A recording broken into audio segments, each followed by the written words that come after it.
Assalamu alaikum wa rahmatullahi wa barakatuh. Alhamdulillahi rabbil alameen wa salatu wa salam ala rasulih kareem. Amma ba'd.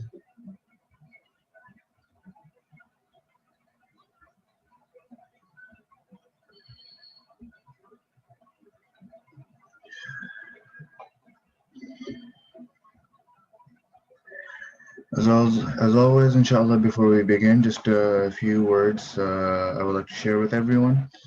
Inshallah, we will be continuing this tartib for our daily program, our daily classes, and we will be doing one juz with a Arabic recitation every single day, followed by an English translation along with it, and some tafsir and some explanation along with each translation, inshallah.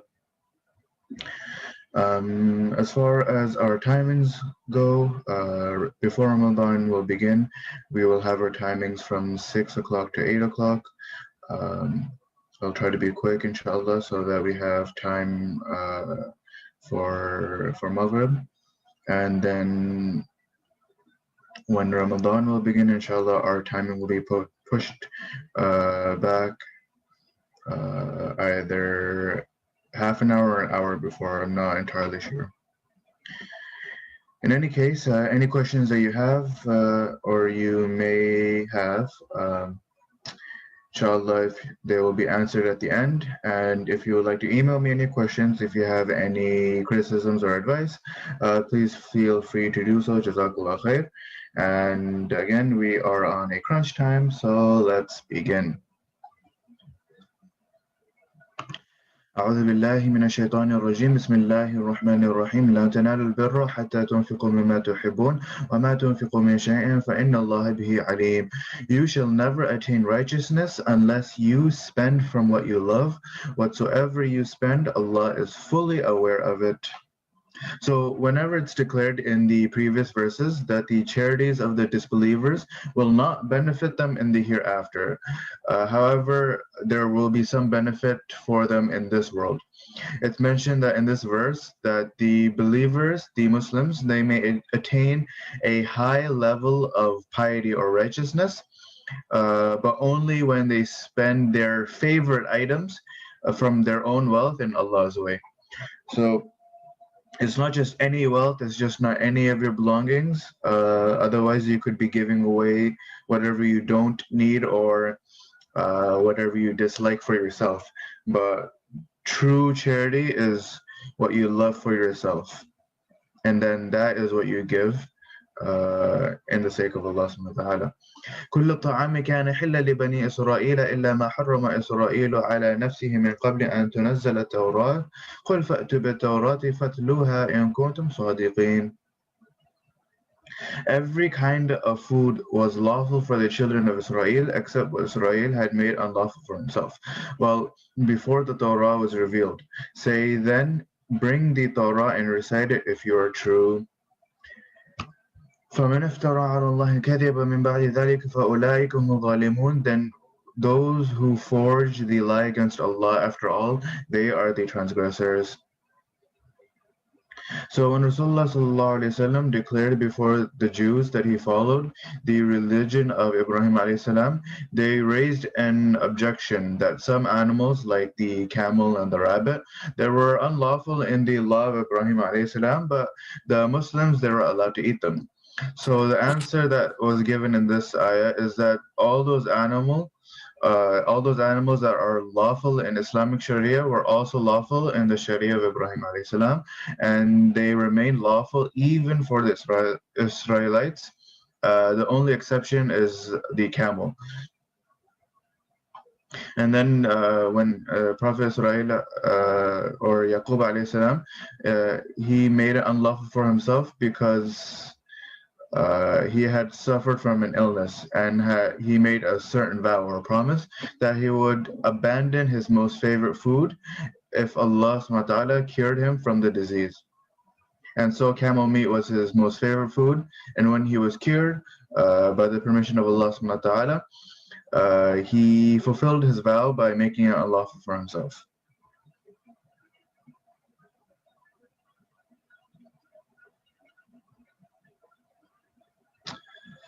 قل صدق الله فاتبعوا ملة إبراهيم حنيفا وما كان من المشركين. So say Allah has told the truth, so follow the faith of Ibrahim, the upright one. He was not one of those who ascribe partners to Allah.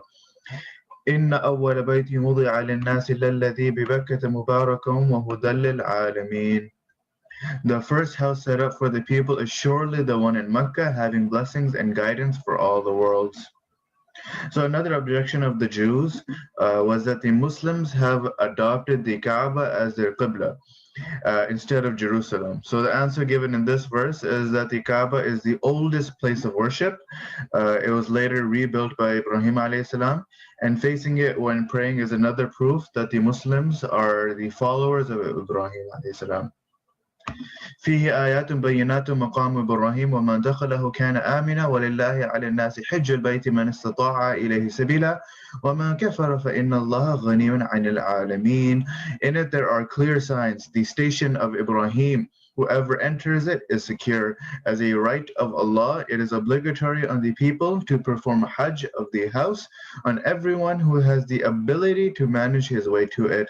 If one disbelieves, then Allah is independent of all the worlds. قل يا أهل الكتاب لم تكفرون بآيات الله والله شهيد على ما تعملون. Say, O people of the book, why do you reject the verses of Allah while Allah is a witness to what you do? قل يا أهل الكتاب لما تصدون عن سبيل الله من آمن تبغونها عوجا وأنتم شهداء وما الله بغافل عما تعملون. Say, O people of the book, why do you hinder the believers from the way of Allah, trying to create crookedness in it, while you yourselves are witnesses to its being the right way? Allah is not oblivious of what you do. So the background of these verses is that Aus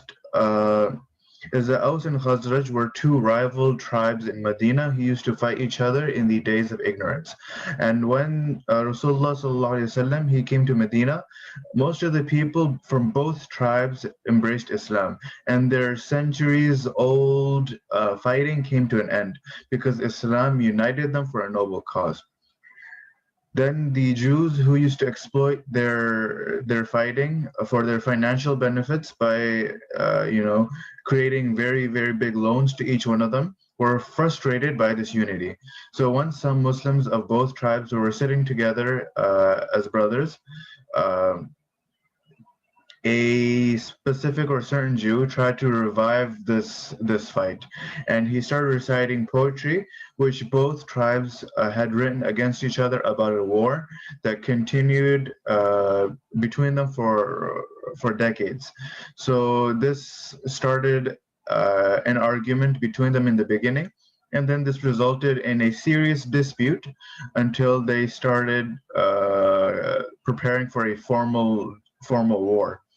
So Rasulullah sallallahu alaihi wasallam, when he heard about this, he rushed to the spot and he reproached them on the incident. After which, both groups, they appreciated that it was actually, a very shaitanic move to create this dissension between the Muslims. So these verses, they were revealed on this occasion, and in these verses, the Jews are firstly reproached on their rejecting the true faith, then on their designs to hinder people from following the right way. Then the Muslims are reminded how Islam has turned them into brothers after a long period of hostility. And they are also directed, or we are also directed, that we should engage in the common cause of preaching Islam. And this will make us forget about past hostilities and unite us for the greater good.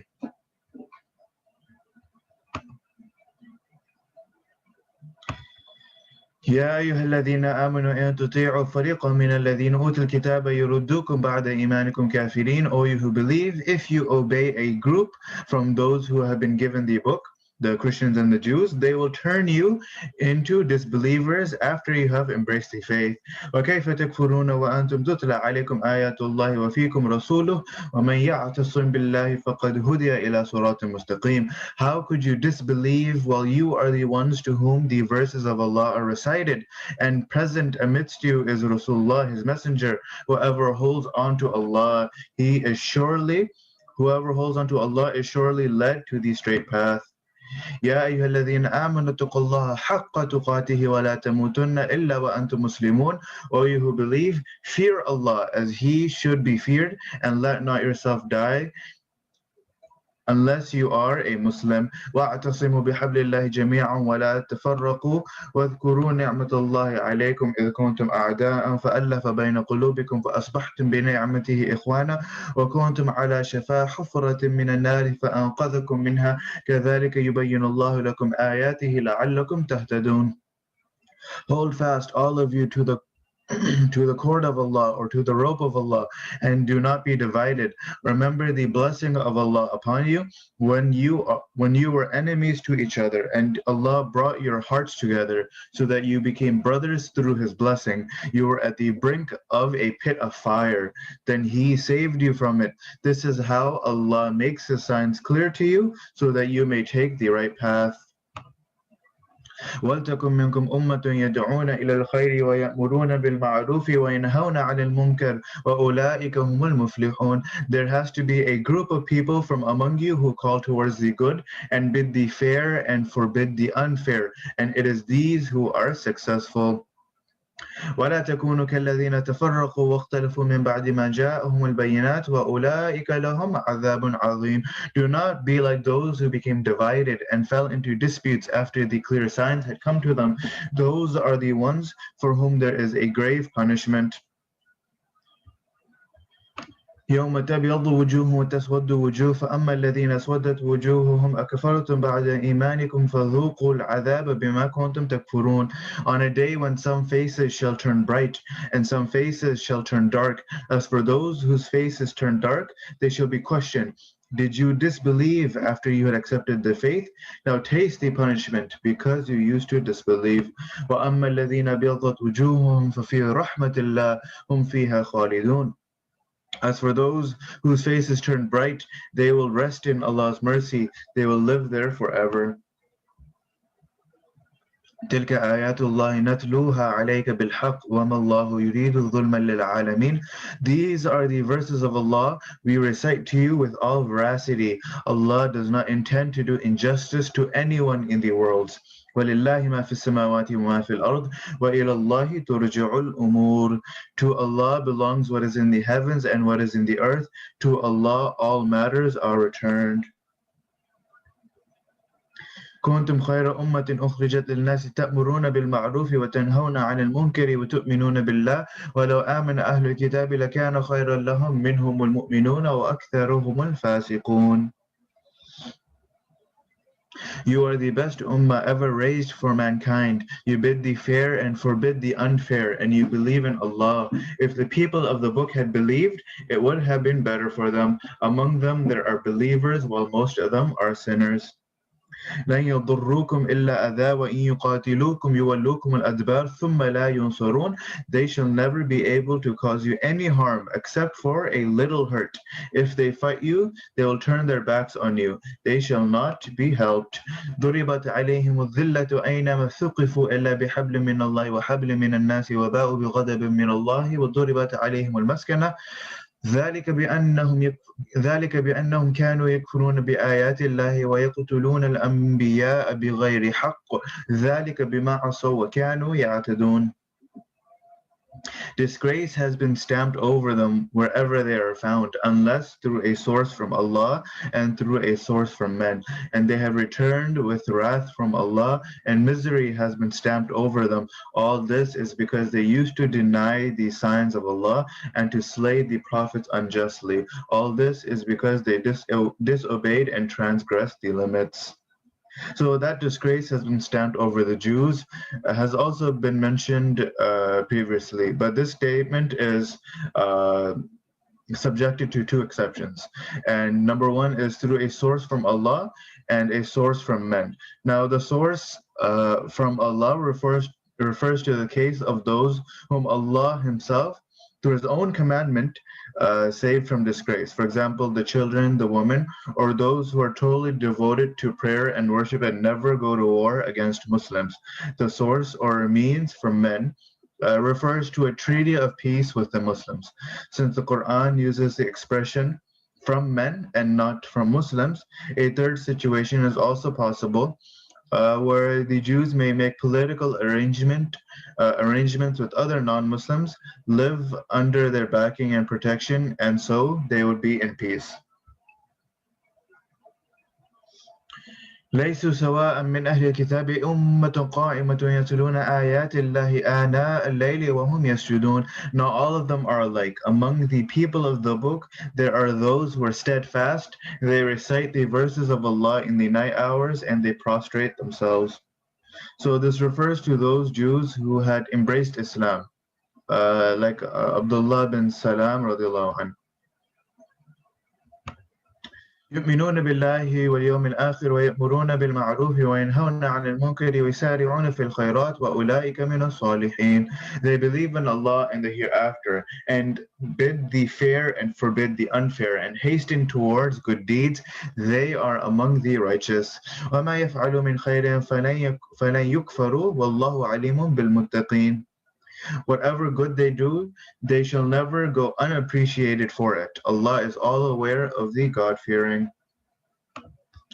إن الذين كفروا لن تغني عنهم أموالهم ولا أولادهم من الله شيئا وأولئك أصحاب النار هم فيها خالدون. Surely those who disbelieve, neither their wealth nor their children shall help them against Allah, and they are the people of the fire. They shall be there forever. مثل ما ينفقون في هذه الحياة الدنيا كمثل ريح فيها سر أصابت حرث قوم ظلموا أنفسهم فأهلكت وما ظلمهم الله ولكن أنفسهم يظلمون. The example of what they spend in this worldly life is just like a wind that, having chill within, struck the tillage of those who wronged themselves and destroyed it. Allah has not wronged them, rather they did wrong to themselves.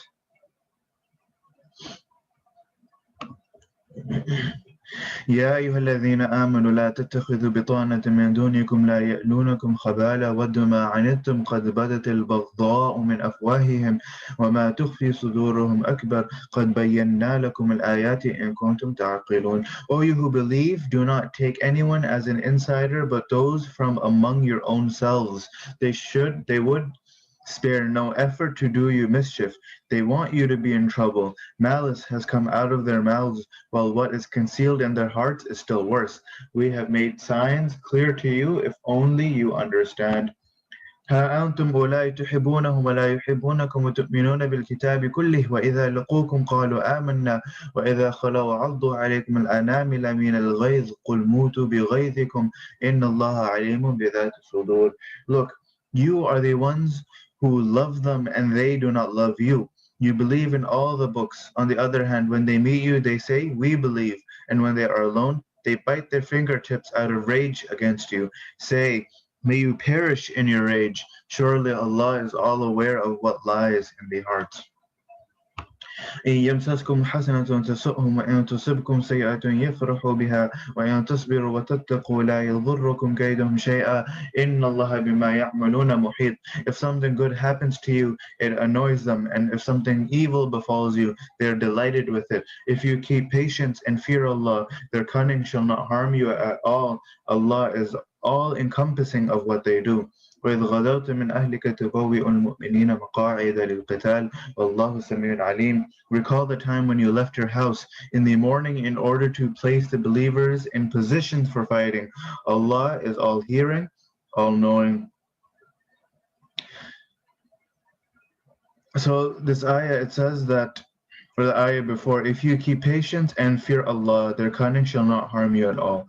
The next verses, it gives evidence to the statement by giving examples of the Battle of Uhud and the Battle of Badr. In the latter case, the Muslims fully observed these two conditions and were victorious despite their weaknesses in resource and men. But in the Battle of Uhud, some of them showed deficiency in these qualities and therefore faced a temporary setback. So, in this context, in the Quran, the text it says, uh, it has dealt with different aspects of the Battle of Uhud from this verse through verse number 175, while a brief reference is given to the Battle of Badr in the following verses.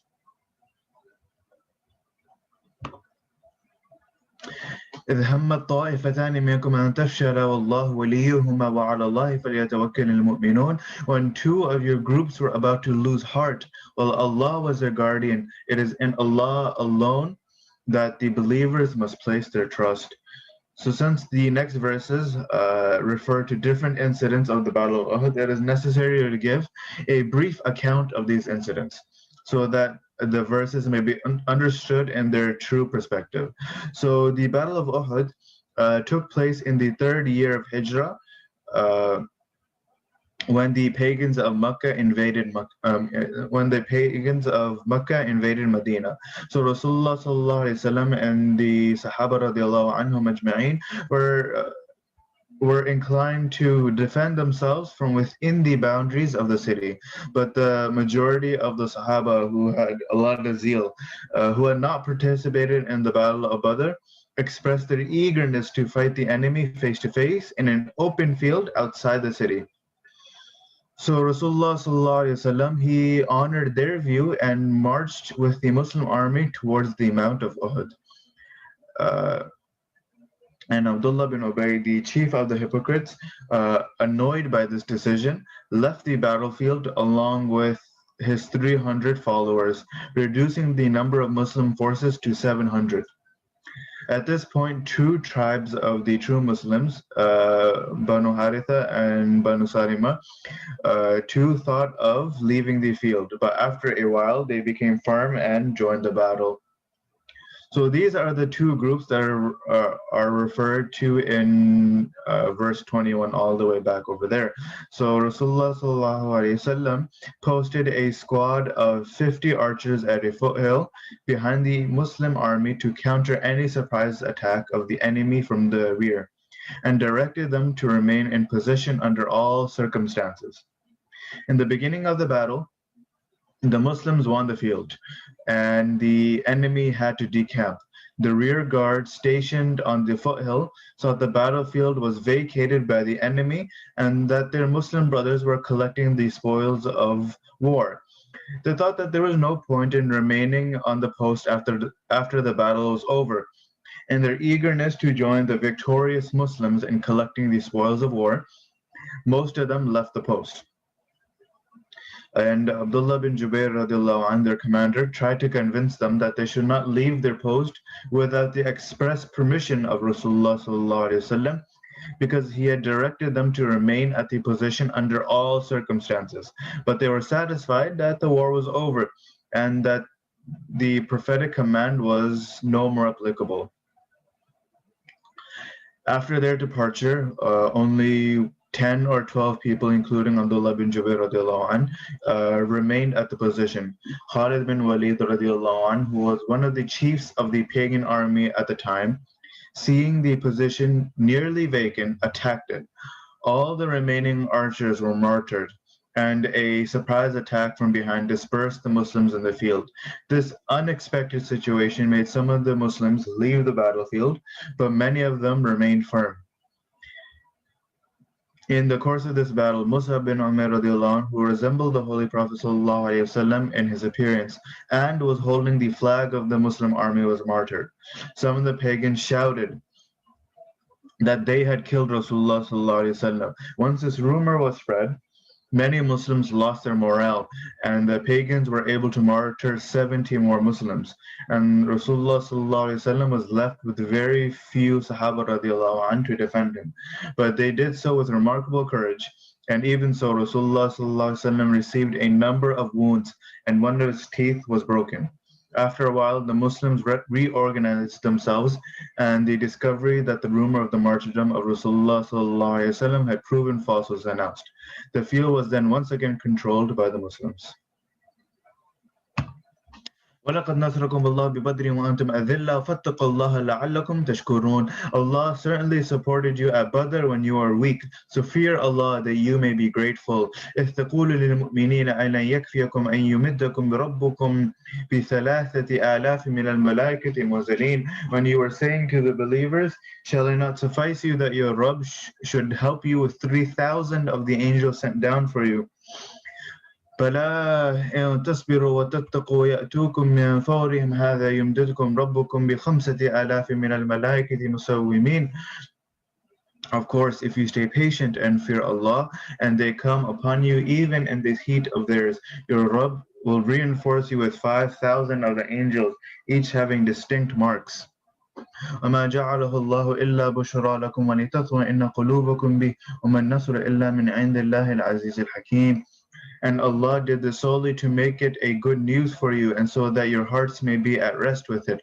Otherwise, victory is from none but Allah, the All-Powerful, the All-Wise.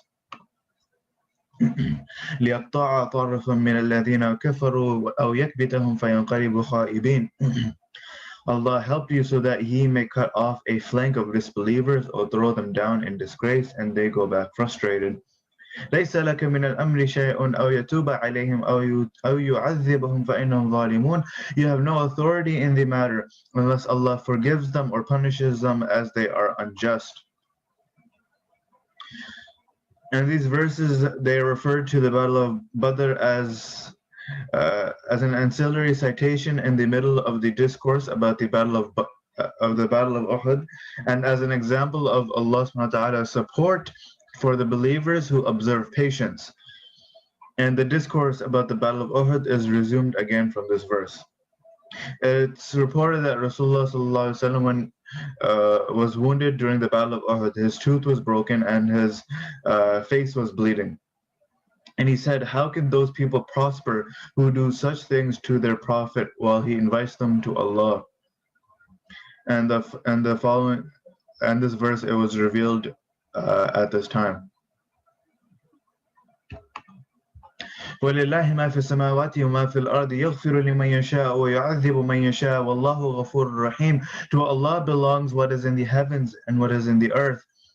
He forgives whomsoever He wills and punishes whomsoever He wills. Allah is most forgiving, most merciful. يا أيها الذين آمنوا لا تأكلوا الربا أضعافا مضاعفة واتقوا الله لعلكم تفلحون. O you who believe, do not eat up the amounts acquired through riba, interest, doubled and multiplied. Fear Allah so that you may be successful. So the army of the pagans, it was financed by interest-bearing loans. The Muslims are warned by this verse that they should not use any interest-based source to meet the expenditures of war. The prohibition of riba has been emphasized in the context of the Battle of Uhud for this reason. The words double and multiplied, they don't mean that a small amount of interest is allowed, because in verses 278 to 279 of Surah Baqarah, where the subject of riba is dealt with in full detail, the point is clarified by saying, give up what still remains of the riba if you are believers. And if you repent, yours is your principal. So it clearly indicates that any amount of interest over and above the principal is prohibited. But the words doubled and multiplied in this verse are used to refer to the worst form of riba that was prevalent in those days.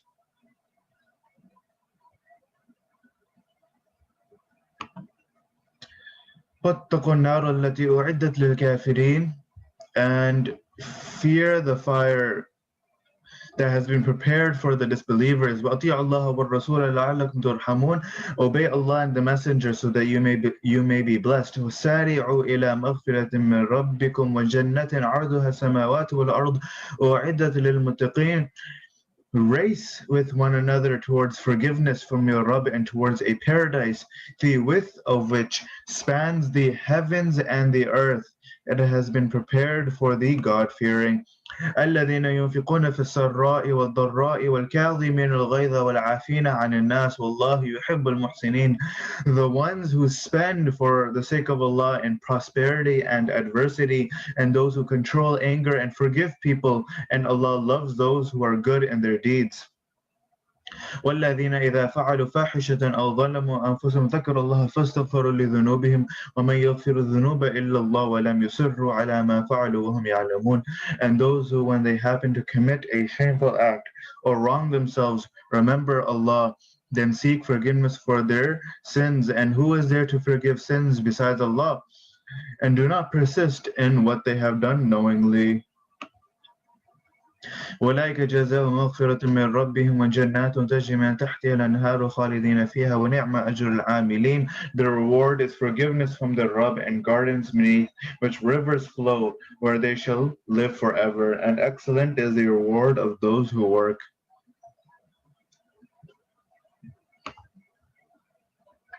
قد خلت من قبلكم سنن فسيروا في الأرض فانظروا كيف كان عاقبة المكذبين.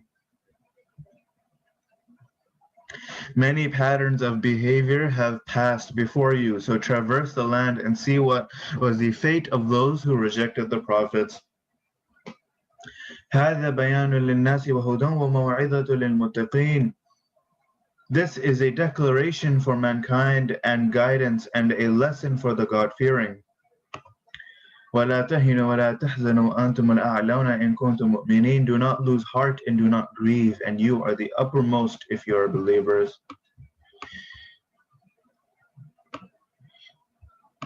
إن يمسسكم قرح فقد مس القوم قرح مثل وتلك الأيام نداولها بين الناس وليعلم الله الذين آمنوا ويتخذ منكم شهداء والله لا يحب الظالمين. If you have received a wound, they have received a similar wound. Such days we rotate among the people so that Allah may know those who believe, and let some of you be martyrs, and Allah does not like the unjust. So this is consolation for the Muslims who suffered in the Battle of Uhud.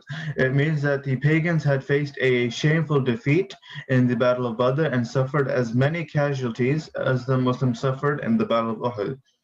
But there's a great difference between casualties suffered by the Muslims and those suffered by the disbelievers.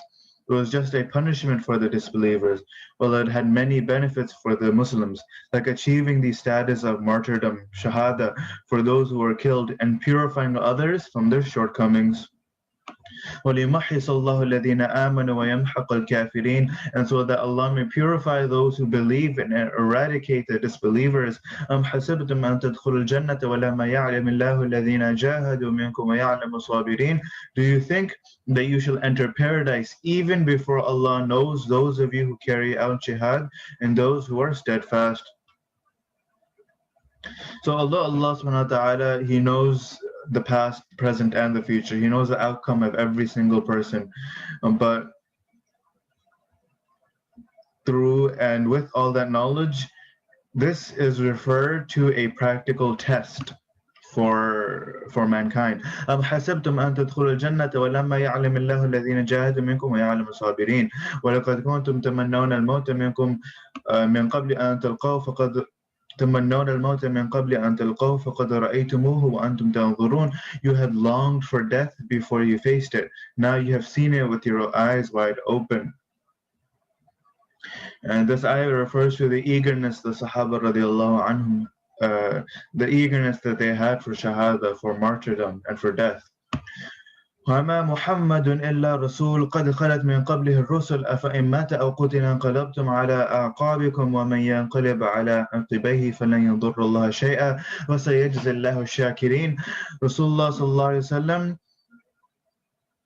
is nothing but a messenger. There have been messengers before him. So if he dies or is killed, would you turn back on your heels? Whoever turns back on their heels can never harm Allah in the least. Allah shall soon reward the grateful. وما كان لنفس أن تموت إلا بإذن الله كتاب مؤجلا ومن يريد ثواب الدنيا نؤتيه منها ومن يريد ثواب الآخرة نؤتيه منها وسنجزي الشاكرين. It is not the choice of a person to die without the will of Allah, death being a time-bound destiny. Whoever seeks a reward in this world, we shall give him out of it, and whoever seeks a reward in the hereafter, we shall give him out of it. We shall soon reward the grateful. وكأي من نبي قاتل معه ربيون كثير فما وهنوا لما أصابهم في سبيل الله وما ضعفوا وما استكانوا والله يحب الصابرين. There have been many prophets with whom many men of Allah have fought. They did not lose heart for what they suffered in the way of Allah, nor did they become weak, nor did they yield. Allah loves the steadfast. وما كان قولهم إلا أن قالوا ربنا اغفر لنا ذنوبنا وإسرافنا في أمرنا وثبت أقدامنا وانصرنا على القوم الكافرين. They had nothing else to say except that they would say, our Rabb, forgive us our sins and our excesses in our conduct, make firm our feet, and help us against the disbelieving people. فآتاهم الله ثواب الدنيا وحسن ثواب الآخرة والله يحب المحسنين. So Allah gave them the return in this world and also the better rewards in the hereafter. Allah loves those who do good. يا أيها الذين آمنوا إن تطيعوا الذين كفروا إن تطيعوا الذين كفروا يردوكم على أعقابكم فتنقلبوا خاسرين. O you who believe, if you obey those who disbelieve, they will make you turn back on your heels, then you shall turn into losers. بل الله مولاكم وهو خير الناصرين. Instead, Allah is your Rabb and He is the best of all helpers. سنلقي في قلوب الذين كفروا الرعب بما أشركوا بالله ما لم ينزل به سلطانا ومأواهم النار وبئس مثوى الظالمين. We shall put awe into the hearts of those who disbelieve, since they have associated with Allah something for which He has not sent any authority. Their ultimate place is in the fire, and evil is the abode of the unjust. وَلَقَدْ صَدَقَكُمُ اللَّهُ وَعْدَهُ إِذْ تَحُسُّونَهُمْ بِإِذْنِهِ حَتَّى إِذَا فَشِلْتُمْ وَتَنَازَعْتُمْ فِي الْأَمْرِ وَعَصَيْتُمْ مِنْ بَعْدِ مَا أَرَاكُمْ مَا تُحِبُّونَ منكم من يريد الدنيا ومنكم من يريد الآخرة ثم صرفكم عنهم ليبتليكم ولقد عفا عنكم الله ذو فضل على المؤمنين. Allah has surely fulfilled His promise to you when you, with His will, were killing them off until you showed weakness and disputed in the matter and disobeyed after He had shown you what you liked. Among you there were some who were seeking the mundane, and among you there were others who were seeking the hereafter. After that, He reversed your position against them, so that He may test you. Of course, He has forgiven you. Allah is all gracious to the believers. So here what you liked refers to the spoils of war, and it means after seeing the spoils of war, you indulged in a dispute whether or not you should leave the post. And some of you disobeyed the prophetic command to remain at the post in all circumstances. إذ تصعدون ولا تلوون على أحد والرسول يدعوكم في أخراكم فأثابكم غما بغم لكي لا تحزنوا على ما فاتكم وعلى ما أصابكم والله خبير بما تعملون. When you were going away, not even turning to look at anyone, and the messenger was calling you from behind you, He awarded you sorrow for sorrow, so that you should not grieve in the future over what you lost or for what you suffered. Allah is all aware of what you do. So the sorrow, this means that the sorrow you faced was against the sorrow you inflicted upon Rasulullah sallallahu alaihi wasallam by not responding to his call. ثم أنزل عليكم من بعد الغم أمنة نعاس يغشى طائفة منكم وطائفة قد أهمتهم أنفسهم يظنون بالله غير الحق ظن الجاهلية يقولون هل لنا من الأمر من شيء قل إن الأمر كله لله يخفون في أنفسهم ما لا يبدون لك يقولون لو كان لنا من الأمر شيء ما قتلنا هنا قل لو كنتم في بيوتكم لبرز الذين كتب عليهم القتل إلى مضاجعهم وليبتلي الله ما في صدوركم وليمحص ما في قلوبكم والله عليم بذات الصدور.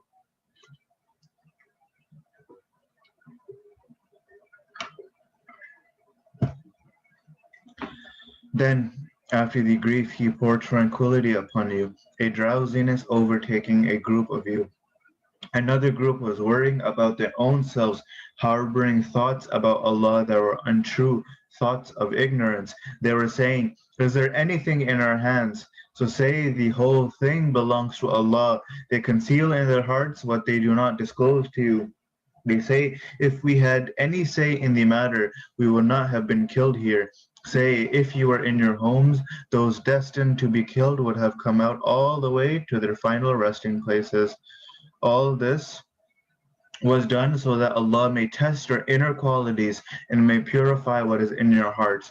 Allah is all aware of what lies in their hearts.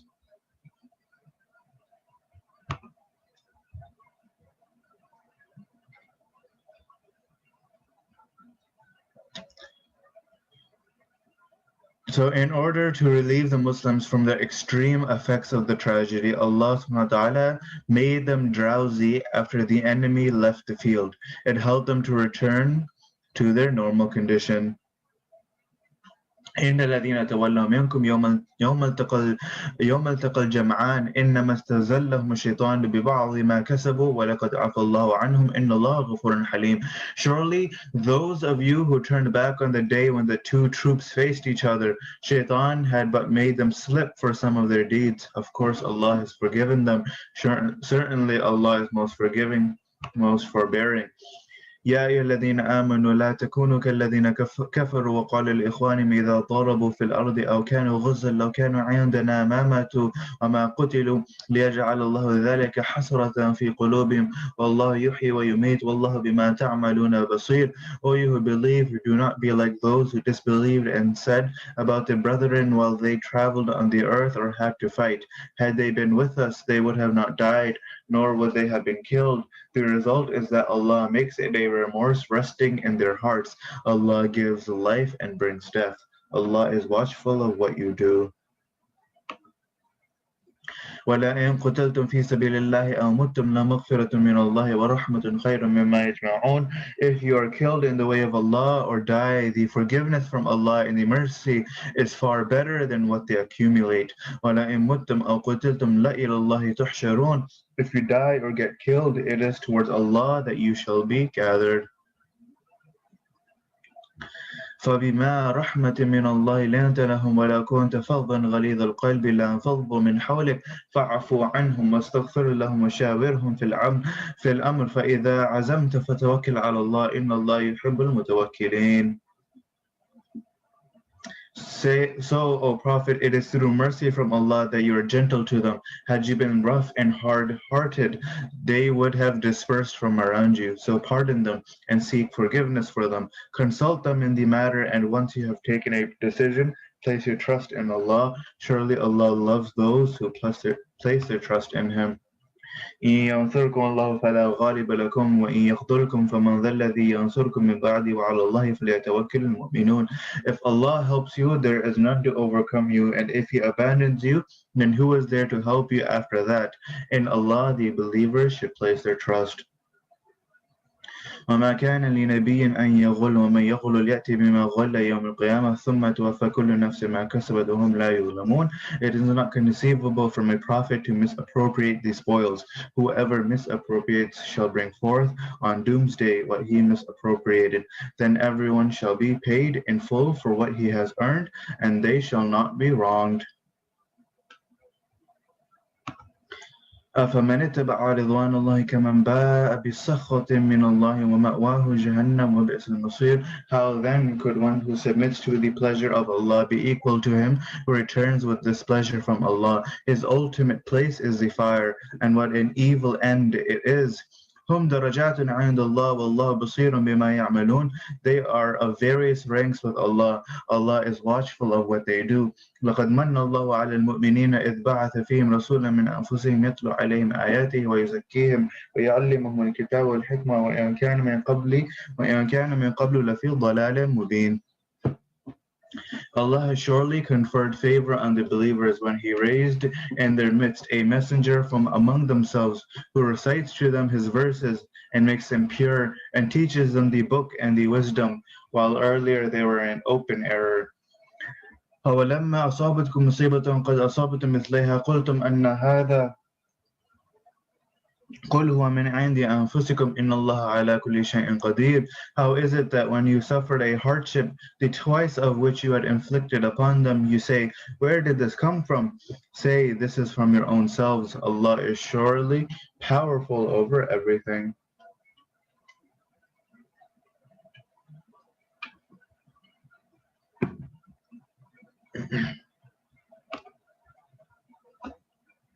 وَمَا أَصَابَكُمْ يَوْمَ الْتَقَى الْجَمْعَانِ فَبِإِذْنِ اللَّهِ وَلِيَعْلَمَ الْمُؤْمِنِينَ. Whatever you suffered on the day when the two troops faced each other was by the will of Allah and in order to know the believers. وليعلم الذين نافقوا وقيل لهم تعالوا قاتلوا في سبيل الله أو ادفعوا قل لو نعلم قتالا لاتبعناكم هم للكفر يومئذ أقرب منهم للإيمان يقولون بأفواههم ما ليس في قلوبهم والله أعلم بما يكتمون. And in order to those who are hypocrites, it was said to them, come on, fight in the way of Allah or defend. They said, had we known it to be a fight, we would have certainly followed you. That day they were nearer to disbelief than they were to belief.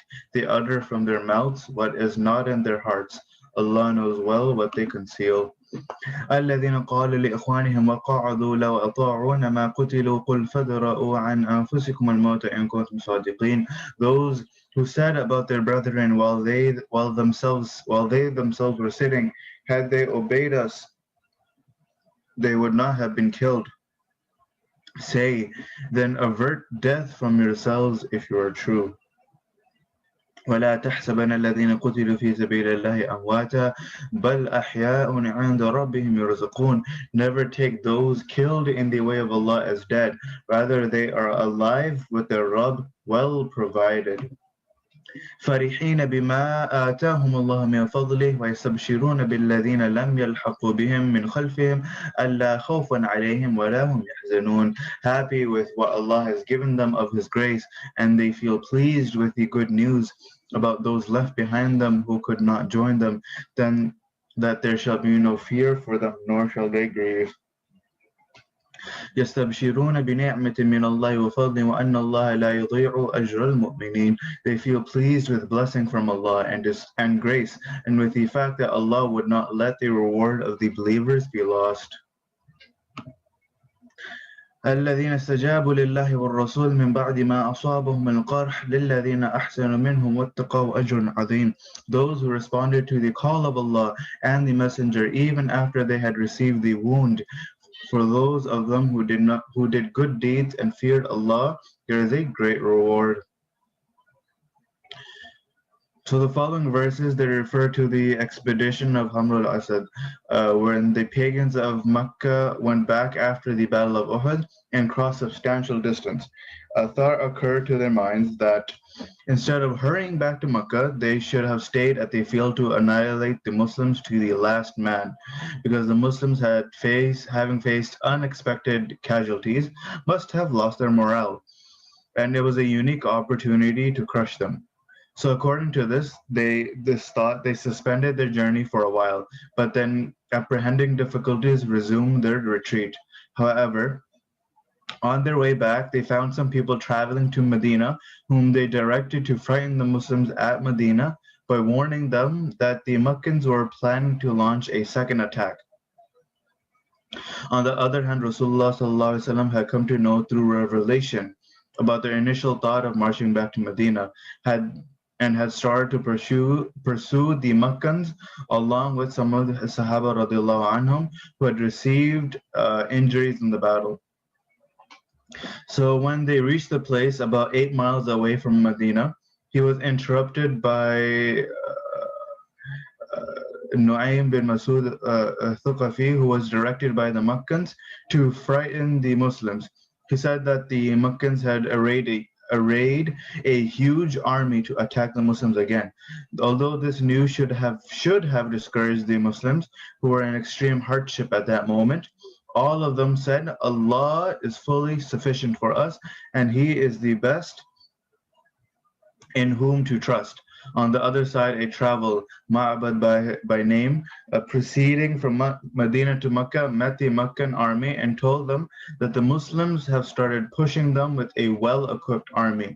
This news frightened the Meccans and they never returned. And the Muslims, after satisfying themselves about the fight of the Meccan troops, went back to Medina safely. الذين قال لهم الناس إن الناس قد جمعوا لكم فاخشوهم فزادهم إيمانا وقالوا حسبنا الله ونعم الوكيل. That is, those to whom people said, the people have gathered against you, so fear them. it increased them in faith, and they said, Allah is fully sufficient for us and the best one in whom to trust. فانقلبوا بنعمة من الله وفضل لم يمسسهم سوء واتبعوا رضوان الله والله ذو فضل عظيم.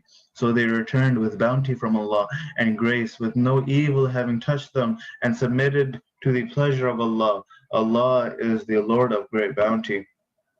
إنما ذلكم الشيطان يخوف أولياء فلا تخافوهم وخافون إن كنتم مؤمنين. It is none but shaitan who frightens you of his friends, so do not fear them, but fear me if you are believers. ولا يحزنك الذين يسارعون في الكفر إنهم لن يضروا الله شيئا يريد الله ألا يجعل لهم حظا في الآخرة ولهم عذاب عظيم. Those who hasten towards belief should not make you grieve. They cannot harm Allah at all. Allah intends not to spare for them any share in the hereafter. For them there is a mighty punishment. إن الذين اشتروا الكفر بالإيمان لن يضروا الله شيئا والله ولهم عذاب أليم. Certainly those who bought disbelief in exchange for belief cannot harm Allah at all. For them there is a painful punishment.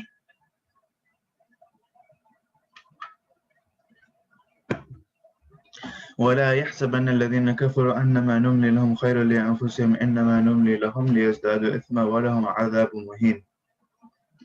Those who disbelieve should not think that the respite we give them is good for them. In fact, we give them respite only that they may increase in sin, and for them there is a humiliating punishment. ما كان الله ليذل المؤمنين على ما أنتم عليه حتى يميز الخبيث من الطيب وما كان الله ليطلعكم على الغيب ولكن الله يجتبي من رسله من يشاء فآمنوا بالله ورسله وإن تؤمنوا وتتقوا فلكم أجر عظيم. Allah is not to leave the believers in the state you are in unless He separates the impure from the pure. Allah is not to inform you of the unseen, but Allah selects from His messengers for whom He wills. So believe in Allah and His messengers. If you believe and fear Allah, you will deserve a great reward. So this means that Allah will not leave the true believers and the hypocrites mixed up and undistinguished. Rather, He puts all of them to a test that exposes the true nature of every believer and every hypocrite as distinct from the other. And this is also an answer to a doubt that might arise against the previous statement. One might ask why Allah did not tell the Muslims the names of the hypocrites to make them distinct from the true believers. The verse replies that Allah does not inform common people about the unseen. Instead, Allah, according to His wisdom, has arranged to expose the true nature of everyone through his behavior at the hours of trial. ولا يحسبن الذين يبخلون بما آتاهم الله من فضله وخير لهم بل هو شر لهم سيطوقون ما بخلوا به يوم القيامة ولله ميراث السماوات والأرض والله بما تعملون خبير. Those who withhold in miserliness that what Allah has given them out of His grace should not take it as good for them. Instead, it is bad for them. They shall be forced on the doomsday to put on what they withheld as iron collars round their necks. To Allah belongs the inheritance of the heavens and the earth. Allah is all aware of what you do. لقد سمع الله قال الذين قالوا إن الله فقير ونحن أغنياء سنكتب ما قالوا وقتلهم الأنبياء بغير حق ونقول ذوقوا عذاب الحريق. Allah has surely heard the words of those who said, Allah is poor and we are rich. We shall write down what they said and their killing of the prophets unjustly, and we shall say, taste the punishment of the flaming fire. When the Quran prescribed zakah and persuaded the believers to spend in the path of Allah, some Jews made fun of it by saying that Allah seems to be poor while we are rich. And this verse, it refers to those people. ذلك بما قدمت أيديكم وأن الله ليس بظلام للعبيد. This is due to what your hand sent ahead, and that Allah is not cruel to His servants. الذين قالوا إن الله عهد إلينا ألا نؤمن لرسول حتى يأتينا بقربان تأكله النار قل قد جاءكم رسل من قبل بالبينات وبالذي قلتم فلم قتلتموهم إن كنتم صادقين. There are those who have said, Allah has directed us that we should not believe in a messenger unless he comes to us with an offering to be eaten up by the fire.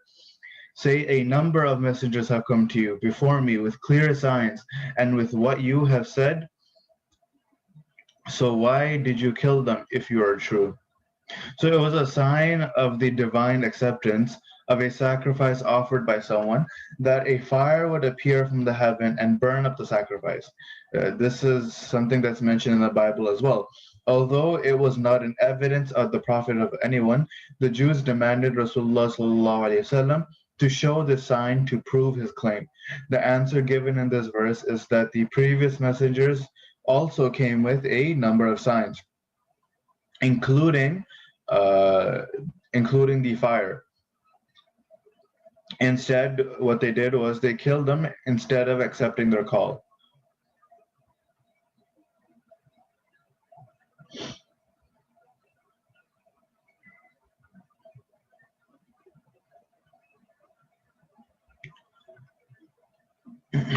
الذين قالوا إن الله عهد إلينا ألا نؤمن لرسول حتى يأتينا بقربان تأكله النار قل قد جاءكم رسل من قبل بالبينات وبالذي قلتم فلم قتلتموهم إن كنتم صادقين.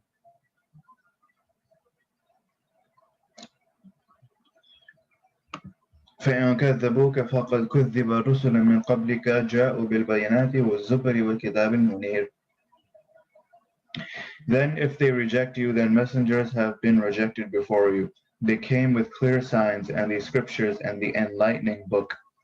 كل نفس ذائقة الموت وإنما توفون أجوركم يوم القيامة فمن زحزح عن النار وأدخل الجنة فقد فاز وما الحياة الدنيا إلا متاع الغرور. Every soul shall taste death. It is on the day of judgment that you shall be paid your rewards in full. So whoever has been kept away from the fire and admitted to paradise has really succeeded.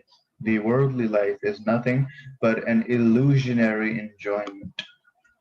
لا تبلون في أموالكم وأنفسكم ولا تسمعن من الذين أوتوا الكتاب من قبلكم ومن الذين أشركوا أذى كثيرا وإن تصبروا وتتقوا فإن ذلك من عزم الأمور.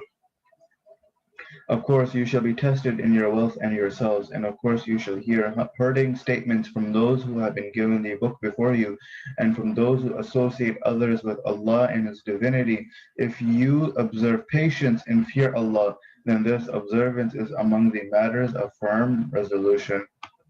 وإذ أخذ الله ميثاق الذين أوتوا الكتاب لتبيننه للناس ولا تكتمونه فنبذوه وراء ظهورهم واشتروا به ثمنا قليلا فبئس ما يشترون.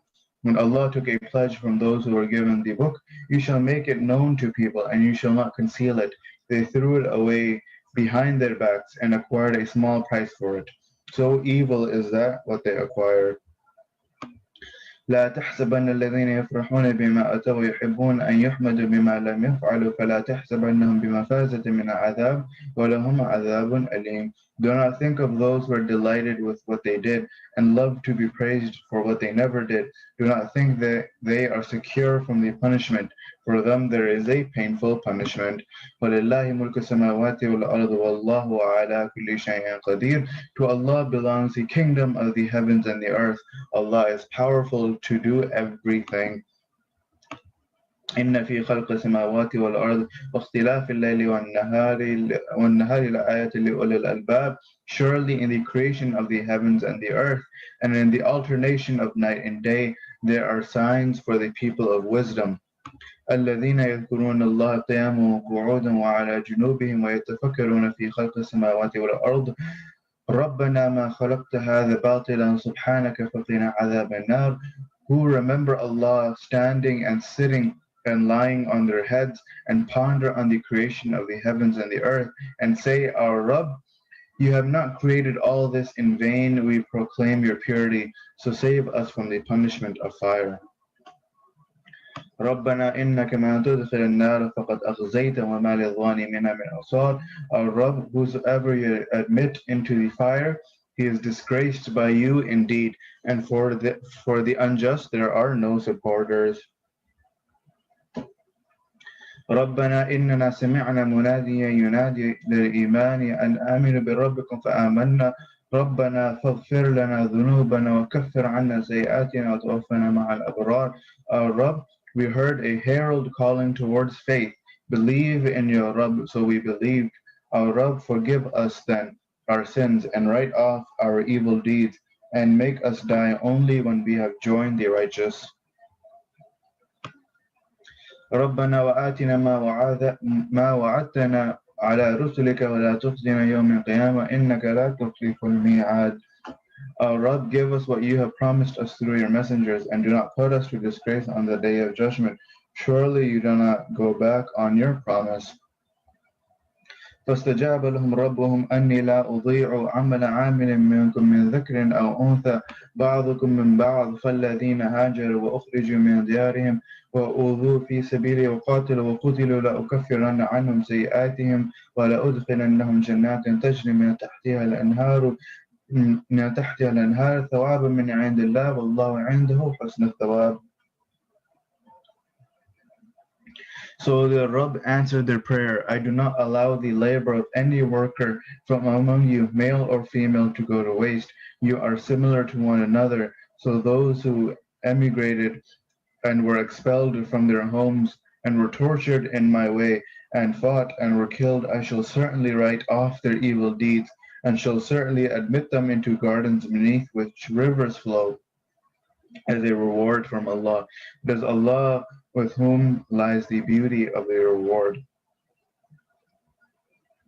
So this ayah mentions that all human beings are treated by Allah equally, and that everyone will be awarded or punished according to his or her deeds, and no one will be discriminated against on the basis of his gender, race, or financial or social status.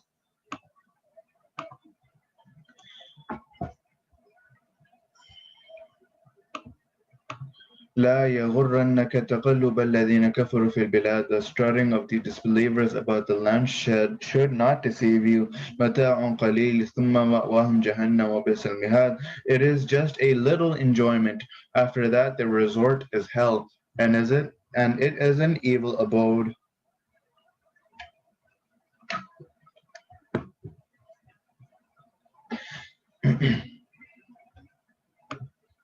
لكن الذين اتقوا ربهم لهم جنات تجري من تحت الأنهار خالدين فيها نزلا من عند الله وما عند الله خير للأبرار. But those who fear the Rabb, for them there are gardens beneath which rivers flow, where they will live forever as hospitality from Allah. What is with Allah is best for the righteous. وَإِنَّ مِنْ أَهْلِ الْكِتَابِ لمن يؤمن بالله وما أنزل إليك وما أنزل إليهم خاشعين لله لا يشترون بآيات الله ثمنا قليلا أولئك لهم أجرهم عند ربهم إن الله سريع الحساب. Surely among the people of the book there are those who believe in Allah and in what Allah has sent down to you and what has been sent down to them, humbling themselves before Allah. They do not barter away the verses of Allah for paltry or worldly gains.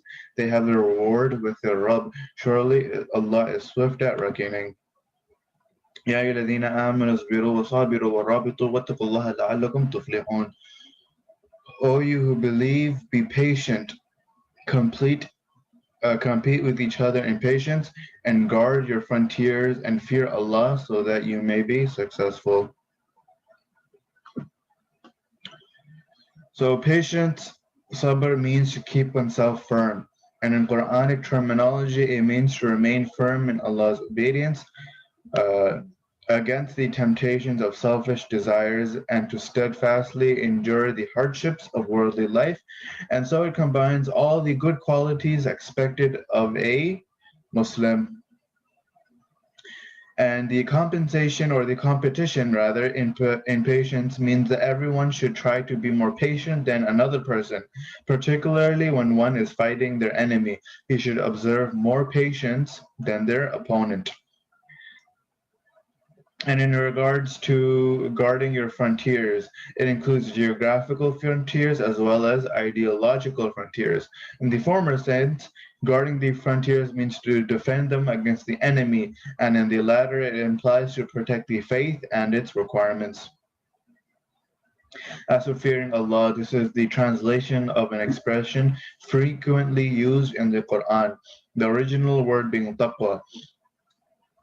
Taqwa, in the absence of any other exact word in other languages, it is translated as fear of Allah. But the sense carried out by the original word is much wider. It means that being conscious of one's being watched by Allah, total obedience to Him under full appreciation of His glory, and His favors conferred on His servants, and under apprehension of His displeasure and punishment.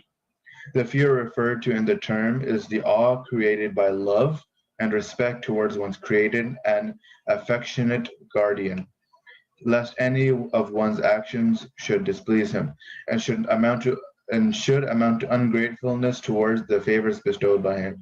In this sense of the word, it implies to abide by all the rules of conduct prescribed by him.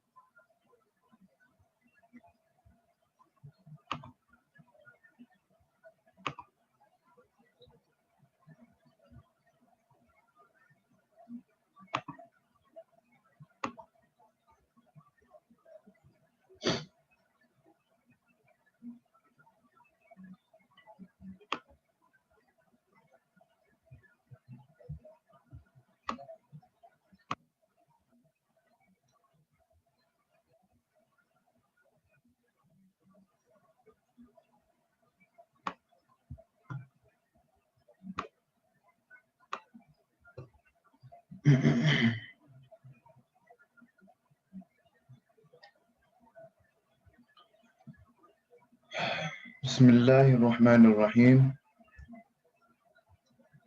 يا أيها الناس اتقوا ربكم الذي خلقكم من نفس واحدة وخلق منها زوجها وبث منهما رجالا كثيرا ونساء واتقوا الله الذي تساءلون به والأرحام إن الله كان عليكم رقيبا.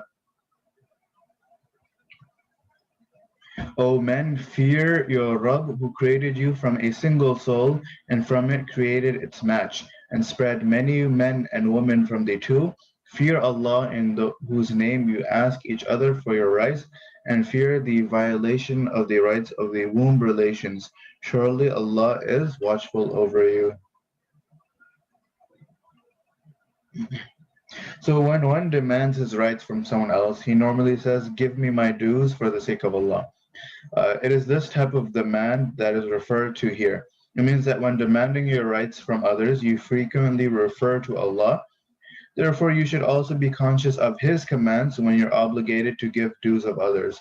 Although this instruction covers all sorts of rights, the rights of womb relations have been particularly emphasized here because they are the most important ones, and because the following verses are meant to spell out those rights. وآتوا اليتامى أموالهم ولا تتبدلوا الخبيث بالطيب ولا تأكلوا أموالهم إلى أموالكم إنه كان حبا كبيرا.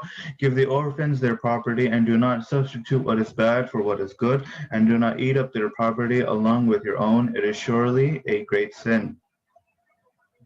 وإن خفتم ألا تقسطوا في اليتامى فانكحوا ما طاب لكم من النساء مثنى وثلاث ورباع فإن خفتم ألا تعدلوا فواحدة أو ما ملكت أيمانكم ذلك أدنى ألا تعولوا.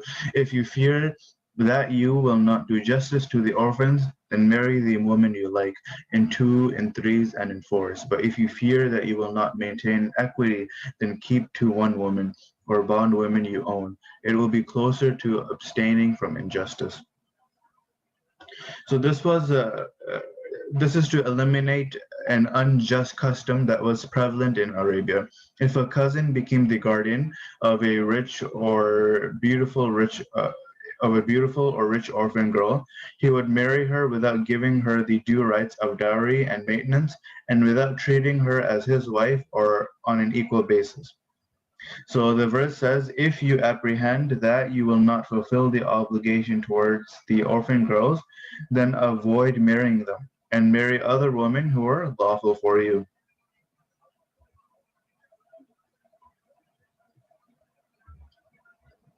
And there was another practice in Arabia, was that a man was allowed to have as many wives as he wished, and that two without maintaining equality between them. So the verse has restricted the number of wives to four and obligated the husband to maintain full equality between them. If one is unable to maintain equality, he is forbidden from having more than one wife.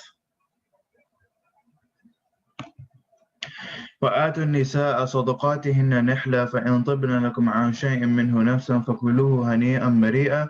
Give women their dowry in good cheer, and if they forego some of it of their own will, you may have it as pleasant and joyful.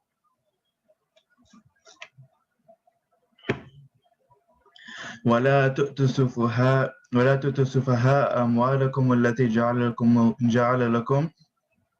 جعل الله لكم قياما وارزقوهم فيها واكسوهم وقولوا لهم قولا معروفا. Do not give the feeble-minded your property that Allah has made a means of support for you, and do not feed them from it, and clothe them, and speak to them in fair words. So the guardians of orphans are required to hand their property over to them when they attain maturity, as is mentioned in the next verses. If the orphans are feeble-minded, however, the guardians are directed to retain their property in trust until they attain mental maturity.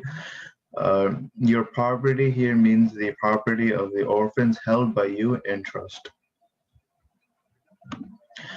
وابتلوا اليتامى حتى إذا بلغوا النكاح فإن آنستم منهم رشدا فادفعوا إليهم أموالهم ولا تأكلوها إسرافا وبدارا أن يكبروا وما كان غنيا فليستعفف وما كان فقيرا فليأكل بالمعروف فإذا دفعتم إليهم أموالهم فأشهدوا عليهم وكفى بالله حسيبا. Test the orphans until they reach the marriageable age. Then, if you perceive in them proper understanding, hand their property over to them, and do not consume it extravagantly and hastily, lest they should grow up. Whoever is rich should abstain from using it for himself, and whoever is poor may have from it to the extent of his necessary need with fairness. So when you hand their property over to them, make witnesses upon them. Allah is sufficient for reckoning. للرجال نصيب مما ترك الوالدان والأقربون وللنساء نصيب مما ترك الوالدان والأقربون مما قل منه أو كثر نصيب مفروضة. For men there is a share in what the parents and the nearest of kin have left, and for women there is a share in what the parents and the nearest of kin have left, be it small or a large determined share. وإذا حضر القسمة أولو القربى واليتامى والمساكين فارزقوهم منه وقولوا لهم قولا معروفا. If the relatives who are not heirs and the orphans and the needy are present at the time of distribution, give them some of it and speak to them in fair words. So this is an advice to the heirs that those of them who are adults should give something from their shares and inheritance to the orphans and the needy present at the time of distribution. If some relatives are also present who are not legal heirs of the deceased, but wrongly expect to have a share, this should be told in a polite manner that only heirs are entitled to get a share in the inheritance. And so this is what's meant by speak to them in fair words. وليخشى الذين لو تركوا من خلفهم ذرية ضعافا خافوا عليهم فليتقوا الله وليقولوا قولا سديدا. Those people should be fearful in their behavior towards orphans, who if they leave behind some helpless children would remain anxious for them. So they should fear Allah and say what is right. إن الذين يأكلون أموال اليتامى ظلما إنما يأكلون في بطونهم نارا وسيصلون سعيرا. Surely those who unjustly devour the property of the orphans who do nothing but devour into their bellies, and soon they shall enter a blazing hell. يوصيكم الله في أولادكم للذكر مثل حظ الأنثيين. فإن كن نساء فوق اثنتين فلهن ثلثا ما ترك وإن كانت واحدة فلها النصف ولأبويه لكل واحد منهما السدس مما ترك إن كان له ولد فإن لم يكن له ولد وورثه أبواه فلأمه الثلث فإن كان له إخوة فلأمه السدس من بعد وصية يوصي بها أو دين آباؤكم وأبناؤكم لا تدرون أيهم أقرب لكم نفعا فريضة من الله إن الله كان عليما حكيما. Allah directs you concerning your children. For a male, there is an equal share to that of two females. If there are only women more than two, then they get 2/3 of what one leaves behind. If she is one, she gets 1/2. As for his parents, for each of them, there is 1/6 of what he leaves in case he has a child. But if he has no child and his parents have inherited him, then his mother gets 1/3. If he has some brothers or sisters, his mother gets 1/6. All after settling the will he might all after settling the will he might have made, or a debt. You do not know who out of your fathers and your sons is closer to you in benefiting you. All that is determined by Allah. Surely Allah is all knowing, all wise. This is the detailed law of inheritance. Certain shares are allocated for different heirs. After giving to each his allocated share, the rest is shared by the children of the deceased in a way that a son deserves twice the share of a daughter. The same rule applies to brothers and sisters or others where there are no children left behind by the deceased. So the rule repeated in these verses lays down that out of the inheritance, the debts of the deceased must be paid first. Then, if he has made a will in favor of someone who is not his heir, his will should be implemented to the extent of 1/3 of the remaining property. So the legal heirs will be entitled to their shares after settling debts and enforcing the will.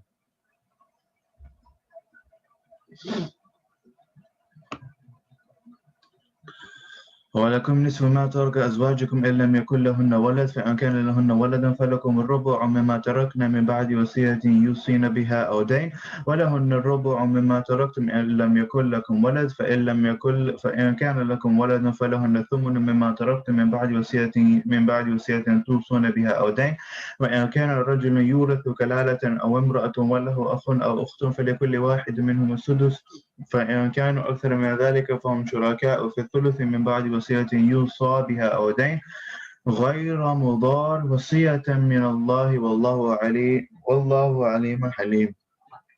For you there is 1/2 of what your wives leave behind in case they have no child. But if they have a child, you get 1/4 of what they leave after settling the will they might have made or a debt.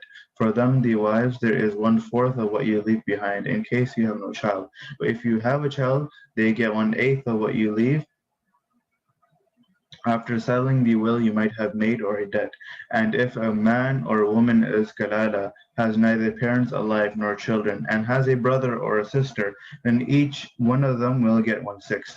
However, if they are more than that, they shall be shares in 1/3 after selling the will that might have been made or a debt, provided that the will must not be intended to harm anyone. This is a direction from Allah, and Allah is all-knowing, forbearing. تلك حدود الله ومن يطع الله ورسوله يدخله جنات تجري من تحتها الأنهار خالدين فيها وذلك الفوز العظيم. So these are the limits set by Allah. Whoever obeys Allah and His Messenger, He will admit him to gardens beneath which rivers flow, where he will live forever, and that is a great success. Inshallah, the whole matter of inheritance is a very, very long and detailed subject, which can only be touched on for today. Or inshallah, another time, another day, we can go over the law of inheritance in greater detail. ومن يعص الله ورسوله ويتعدى حدوده يدخله نارا خالدا فيها وله عذاب مهين. Whoever disobeys Allah and His Messenger and transgresses the limits set by Him, He shall admit him to the fire, where he will remain forever. For him there is a humiliating punishment. واللاتي يأتين الفاحشة من نسائكم فاستشهدوا عليهن أربعة منكم فإن شهدوا فأمسكوهن في البيوت حتى يتوفاهن الموت أو يجعل الله لهن سبيلا. Those of your women who commit the shameful act have 4 witnesses against them from among you. So if they testify, then confine those women to their home until death overcomes them, or Allah prescribes a way for them. So in the beginning, the punishment for adultery committed by a married woman was to confine her in her home for good. But the verse itself alludes to the fact that this law will be replaced by another one. And this is the meaning of the last sentence, or Allah prescribes a way for them. So this was then prescribed by the beginning verses of Surah Nur and by the detailed explanations of Rasulullah sallallahu alaihi wasallam. واللذان يأتيانها منكم فآذوهما فإن تابا وأصلحا فأعرضوا عنهما إن الله كان توابا رحيما. Those 2 of you who committed, chastise both of them. However, if they repent and make amends, then overlook them. Surely Allah is most relenting, very merciful. So it could mean that the punishment of adultery is not restricted to married women, but whenever a male and female, married or unmarried, indulge in adultery or fornication, they must be chastised by any means. According to some commentators, this is reference to sodomy.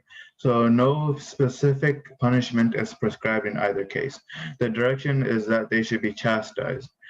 Different methods of chastisement have been suggested by different fuqaha.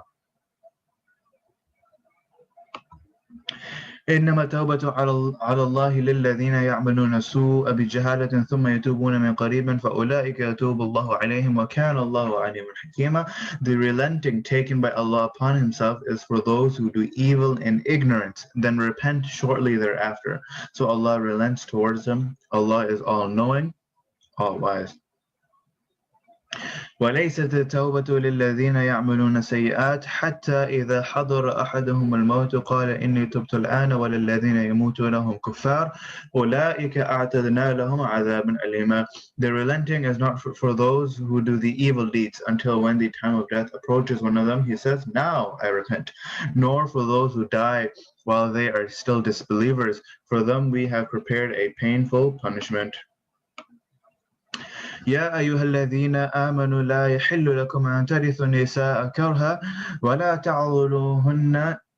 تعضلوهن لتذهبوا ببعض ما آتيتموهن إلا أن يأتين بفاحشة مبينة وعاشروهن بالمعروف فإن كرهتموهن فعسى أن تكرهوا شيئا ويجعل الله فيه خيرا كثيرا. O you who believe, it is not lawful for you that you should forcibly take women as inheritance. Do not hold on to them so that you may take away some of what you have given them, unless they commit a clearly shameful act. Live with them in the recognized matter. If you dislike them, then it is quite likely that you dislike something, and Allah has placed a lot of good in it. So there was a vicious practice in vogue whereby when the husband of a woman would pass away, his legal heirs used to take her as a part of inheritance, in the sense that at times they would marry her against her will, and at times they would not allow her to contract a new marriage at all. In some cases, they would keep her in their homes as a prisoner and would not allow her to go out unless she would forego her property in their favor. The present verse condemns and prohibits all of these practices. And some husbands wanted to divorce their wives for no reason at all or for no fault of the woman, but simply because they disliked them. Still, they used to hold on to them without giving them their rights as due. The intention was that the woman, disgusted by her husband's behavior, should offer some of her dowry or other property to the husband to secure her release from his bond of marriage. The verse forbids husbands from holding on to the woman with this selfish intent. The only exception given by the verse is that if the women commit adultery, they may be confined to their homes as mentioned above in verse 15, or if they commit any shameful act, even though it is short of adultery, the husband is allowed to subject her release to the condition that she gives back some of the dowry he had given to her. وإن أردتم استبدال زوج مكان الزوج وآتيتم إحداهن قنطارا فلا تأخذوا منه شيئا أتأخذونه بهتانا وإثما مبينا. If you want to take a wife in place of the one you have, and you have given her plenty of wealth, then do not take any of it back. Would you take it through imputation and open sin? So this means that if you demand any monetary return in lieu of divorce, it would imply that you are accusing them of a shameful act, because such a demand is allowed as per the previous verse only when she commits a shameful act. And so this is a false imputation. وكيف تأخذونه وقد أفضى بعضكم إلى بعض وأخذنا منكم ميثاقا غليظا. How can you take it when you have had access to each other and they have taken a firm covenant from you? ولا تنكحوا ما نكح آباؤكم من النساء إلا ما قد سلف إنه كان فاحشة ومقتا وساء سبيلا. Do not marry those women whom your fathers had married except what has passed. It is indeed shameful and detestable, and it is an evil practice. The expression except what has passed in this and the following verse refers to a marital state that is legally ended before or immediately after the revelation of these verses.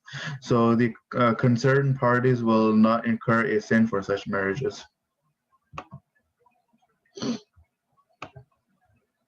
حرمت عليكم أمهاتكم وبناتكم وأخواتكم وعماتكم وخالاتكم وبنات الأخ وبنات الأخت وأمهاتكم واللاتي أرضعنكم وأخواتكم من الرضاعة وأمهات نسائكم وربائبكم اللاتي في حجوركم في حجوركم من نسائكم اللاتي دخلتم بهن فإن لم تكونوا دخلتم بهن فلا جناح عليكم وحلائل أبنائكم والذين من أصلابكم وأن تجمعوا بين الأختين إلا ما قد سلف إن الله كان غفورا رحيما.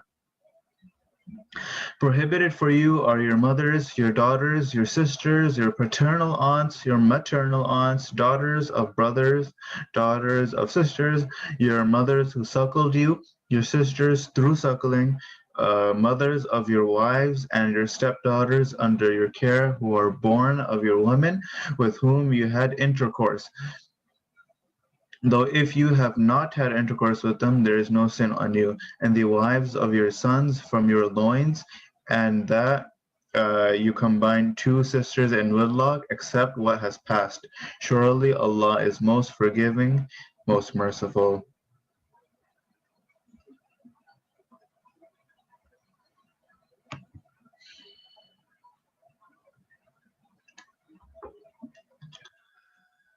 Sadaqallahu al-Azim. And that is all we have for today. Inshallah, we have just finished the fourth juz. Inshallah, tomorrow we will continue on with the fifth juz and continue on with what Allah subhanahu wa ta'ala has written down in the Quran.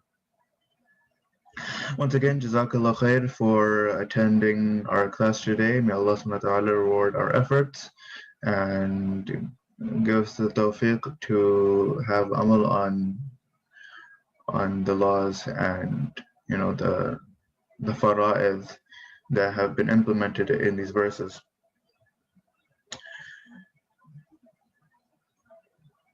So yeah, Jazakallah khair. Assalamu alaikum wa rahmatullahi wa barakatuh.